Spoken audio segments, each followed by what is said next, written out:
Logan Paul finally gets. Oh damn! Ah, Logan Paul finally got his bad karma by Jamari. Let's check this out, bro.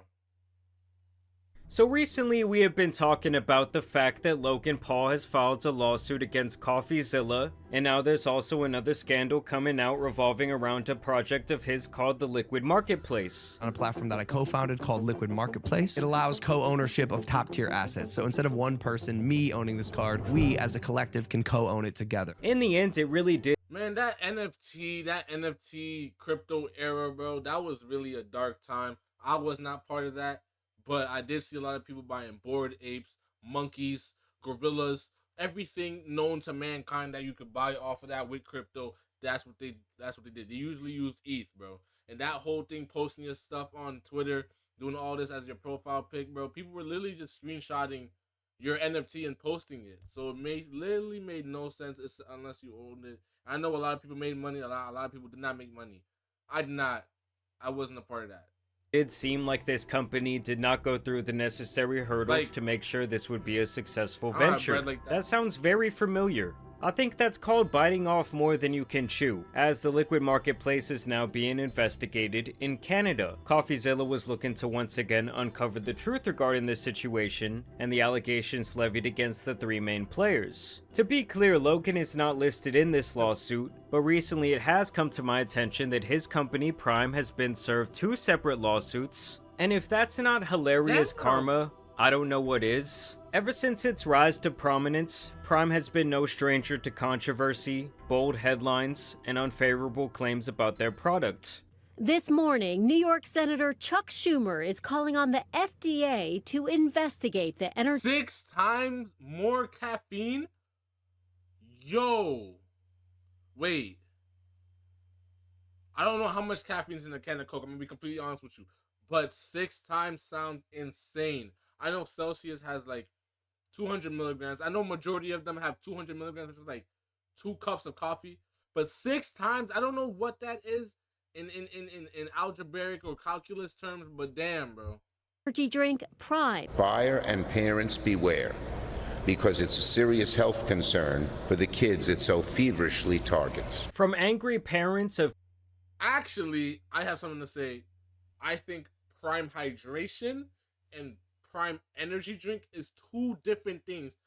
Your kids should not be consuming Prime Energy Drink. They should be consuming Prime Hydration.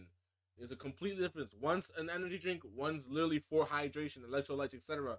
Something that you would use if you want to exercise. Stuff like that. You know, it's not an energy drink. So if your kids are drinking that, you are the problem. What the hell? Of kids drinking their energy drinks. Both kids only drank about half the can. Oh my god, this kid's Elijah actually started to not feel well. It was really scary. She says the 10-year-old started shaking, and his heart rate jumped to 120 even while staying still. To doctors claiming that Prime has more forever chemicals than a human is supposed to digest in their entire lifetime. That's because all of these forever chemicals were allegedly found inside the grape variant of the drink. Now, the reason why PFAS chemicals are harmful to your body is, one, because they can cause kidney damage, kidney cancer, can also increase the level of cholesterol and impact your liver.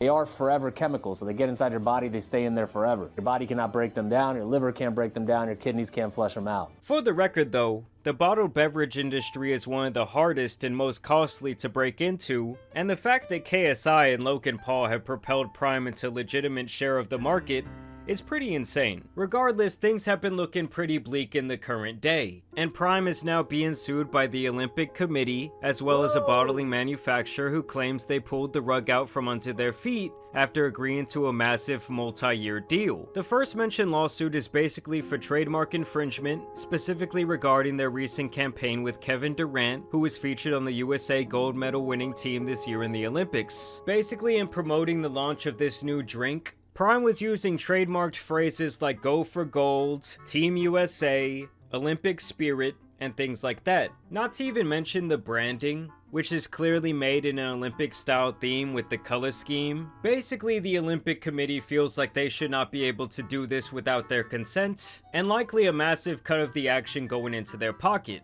Above that, they have other investors like Coca-Cola to protect here, the entity that has paid for the exclusive rights in the beverage field when it comes to the Olympics. So, like, what do you do if you get you wake up randomly, you wake up, you check your mail, you have a notice from the Olympics coming at you with a lawsuit? I'm not gonna lie, I'm giving up. There's not a single, I don't know a single person that has the money to fight back this. I don't even know if it's morally right what they're doing, but good. I'm not gonna lie, I gave up, bro. I would give up.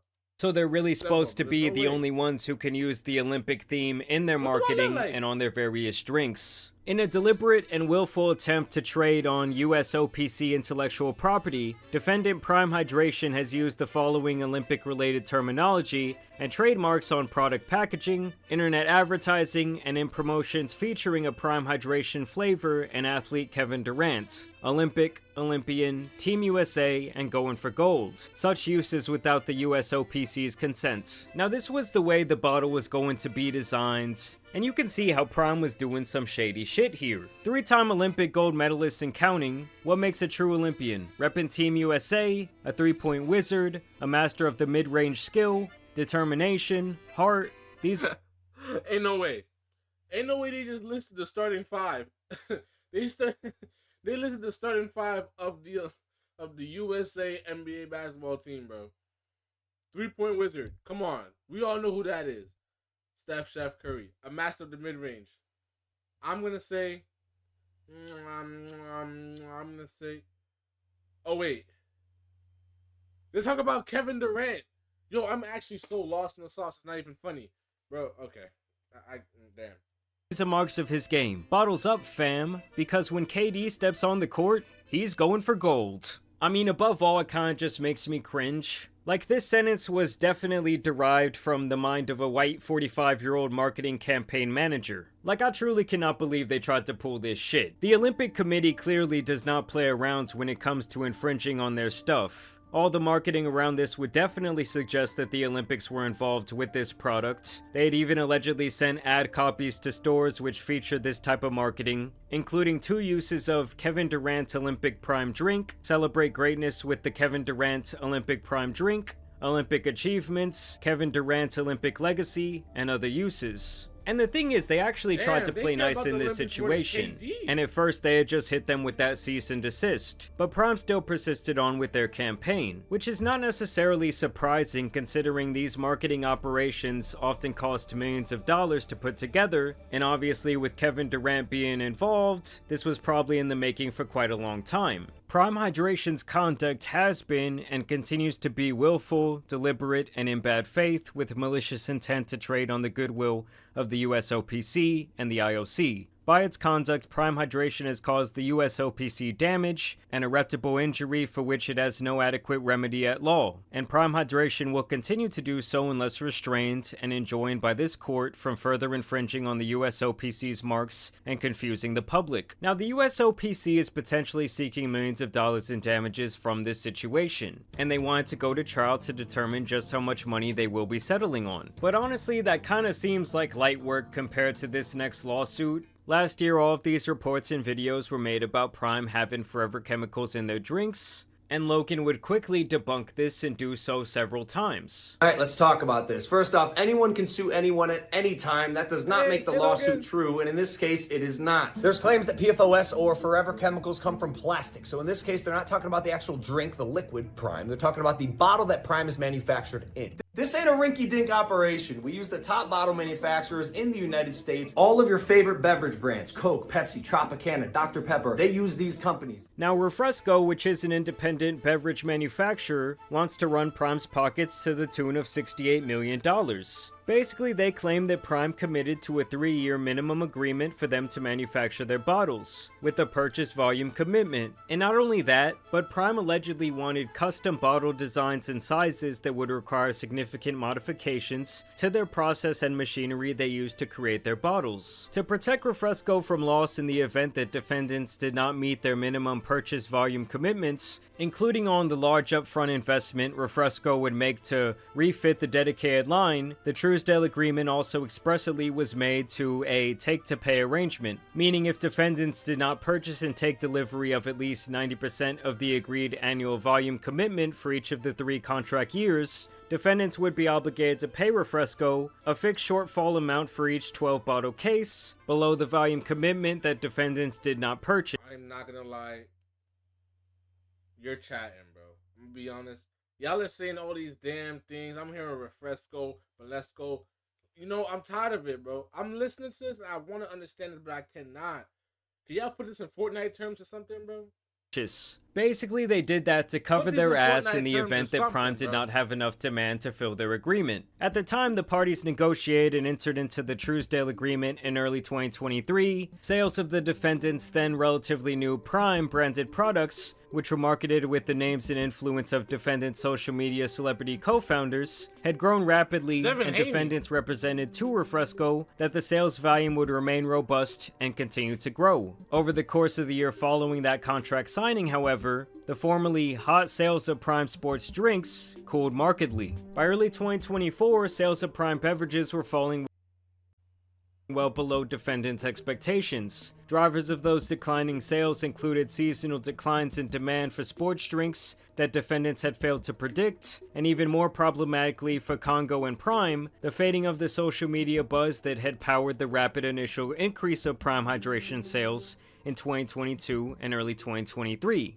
And so basically by March of 2024, this new bottling process was complete and ready for testing, but they claimed that Prime refused to participate in the final test run. For around a year, this company Refresco claims that due to this agreement, they focused one of their main facilities solely on their relationship with Prime, even agreeing to forego any potential opportunity to contract with any other potential partner. Specifically, defendants agreed to order and purchase each year for 3 contract years, at least 18.5 million 12-pack cases of 16.9-ounce bottles of Prime hydration products produced in this Truesdale facility, for an aggregate 3-year minimum volume commitment of 55.5 million cases, each for a fixed bottling fee per case. Basically, it sounds to me like Prime was riding high when they developed their relationship with Refresco and wanted to lock in on a deal for the foreseeable future, as the manufacturing industry has been all over the place since the pandemic. But almost just as they entered this agreement, Prime sales started trending downward and continue to do so. So slowly but surely, they allegedly cut communication with Refresco, and after almost a year into creating this modified product line, missing out on other deals, and focusing this facility solely on Prime, in the end, Prime just kinda seemed to allegedly back out of this agreement in a silent fashion. Almost like when someone gets ghosted by a person who they were planning to make a commitment to. Now, of course, this is all my speculation, but it seems to me like Prime knew the demand was not gonna be there, and they did not want to get absolutely railed by these fees from not fulfilling their quotas. So now Refresco wants at least $67 million. You know, this is a very volatile industry, and something like this could definitely sink Prime's ship, which has apparently been sailing choppy waters as it is. The UK sales are down by over 50% year over year, and it looks like the hype bubble around this drink has definitely burst. Damn, and that's not to even mention the class action lawsuit they still face that was filed last year due to their shady marketing practices. So I don't know what it is, but there seems to be this trend that everything Logan touches starts out on a really high note, it comes out really hot, but then slowly but surely you see like the cracks in these half-baked plans, you see the mistakes that they've made, and the trajectory always just kind of seems to go downhill. But I want to know what you guys think about this down below. Personally, I'm not a very big fan of Prime, but do you guys like drink it in your free time? If you see the Gatorade, the Powerade, and the Prime. I've never had, well, I tried Prime once, and it was the popsicle. It was alright. It was a little bit too sweet. It felt mad sweet though. I never tried the energy drink one though. Are you reaching for that bottle? I want to know in the comments down below, and I also want to thank you guys for watching today's video. No, Jamar, I want to thank you. That was a W video. Logan Paul finally got his bad karma. Honestly, Logan Paul, you probably don't know me. You won't know. I don't think you will. I don't know. But bro, keep your head up, bro. If what you're doing is actually right and you're not doing nothing shady or nothing in the background, then I hope, you know, everything is good. But if you are doing something shady, then damn, that's really unfortunate on what's happening. But you know, that's just what happens. If y'all like the video, please comment, subscribe, and can we get like 5 likes in this video? Hit that, hit the like button 5 times, share it. It helps get the video out. And yeah, thank you, Jamari, and peace.